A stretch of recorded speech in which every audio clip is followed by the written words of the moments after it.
एक कहानी उन सब के लिए जो कहते हैं बाद में कर लूंगा। शहर के एक मसरूफ मगर खामोश से हिस्से में एक लड़का रहता था, रेहान। चेहरे पर मासूमियत, बातों में होशियारी, मगर जिंदगी में एक अजीब सी खालीपन। वो ख्वाब देखता था बड़ा बनने के, खुद को साबित करने के, मगर ख्वाबों के साथ उसकी आदत भी बड़ी थी, टालना।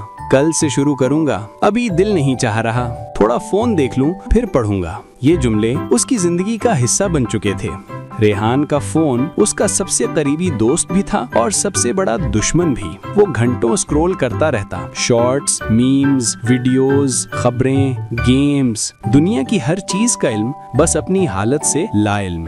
रात को जब सब सो जाते, रेहान की आंखों में मोबाइल की रोशनी चमकती रहती, कभी हंसी, कभी तंज, कभी ख्वाब, मगर हकीकत वो कहीं खो गई थी। एक दिन उसकी माँ शाइस्ता बेगम कमरे में आई और बोली, बेटा किताबें कब खोलोगे, इम्तिहान करीब हैं। रेहान ने मुस्कुरा कर कहा, अम्मी पढ़ लूंगा ना, एक वीडियो मुकम्मल होने दो, पढ़ाई से दिमाग थक जाता है, थोड़ा तफरीह भी जरूरी है। शाइस्ता बेगम ने कुछ नहीं कहा, बस एक जुमला बोली, जिंदगी हमेशा वीडियो नहीं होती बेटा, कभी लाइव इम्तिहान भी देती है। रेहान हंसा, मगर उसके दिल में बात बैठ गई। फिर भी अगले लम्हे दोबारा मोबाइल हाथ में। दिन गुजरते गए, कॉलेज की तैयारी सिफर, इरादे मिट्टी, दोस्त आगे निकल गए और रेहान अब भी स्क्रीन के अंदर जिंदगी ढूंढ रहा था।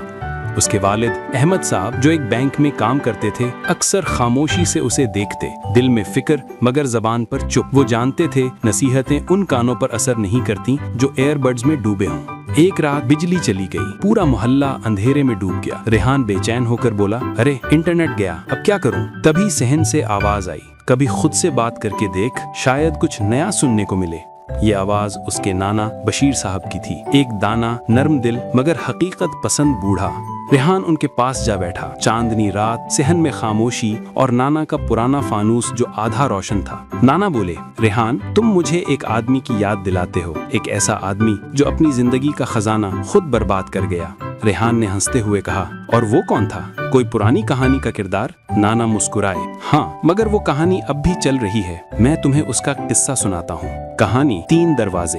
एक बादशाह नहीं बल्कि एक आम शख्स था, काशिफ। वो अपनी जिंदगी बदलना चाहता था। उसके सामने 3 दरवाजे थे। पहला मेहनत का दरवाजा, दूसरा बहानों का दरवाजा, तीसरा लापरवाही का दरवाजा।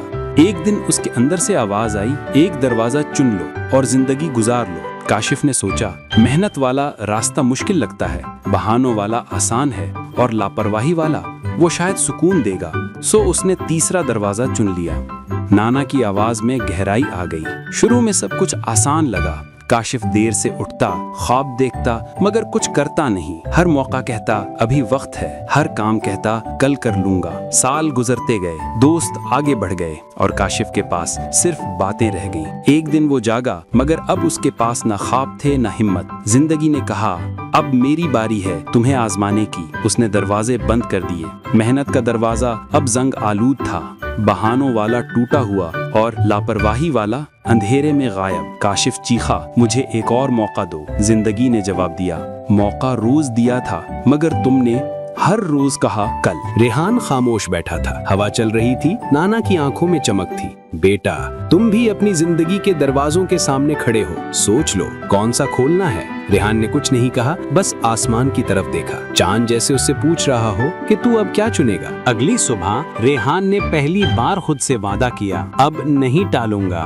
फोन बंद किया, नोट्स खोले और पढ़ाई शुरू की। पहले दिन मुश्किल लगा, दूसरे दिन बोर, तीसरे दिन मजा आने लगा। हफ्ते बाद उसने महसूस किया कि दिन लंबे नहीं कारआमद लगने लगे। हर दिन एक कदम बन गया उसके अधूरे सफर को मुकम्मल करने के रास्ते का। कुछ महीनों बाद जब नतीजे आए, रेहान के नंबर उन सब से बेहतर थे जो कभी उस पर हंसते थे।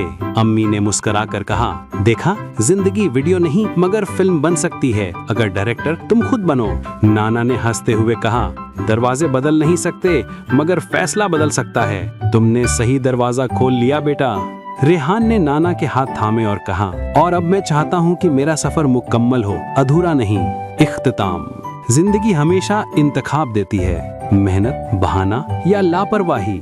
वक्त सबके लिए एक सा है मगर जो लोग बाद में कहते रहते हैं वो कभी अब तक नहीं पहुंच पाते। याद रखो, तुम्हारे ख्वाब भी वक्त मांगते हैं, अगर तुमने ना दिया तो कोई दूसरा दे देगा अपनी मेहनत से।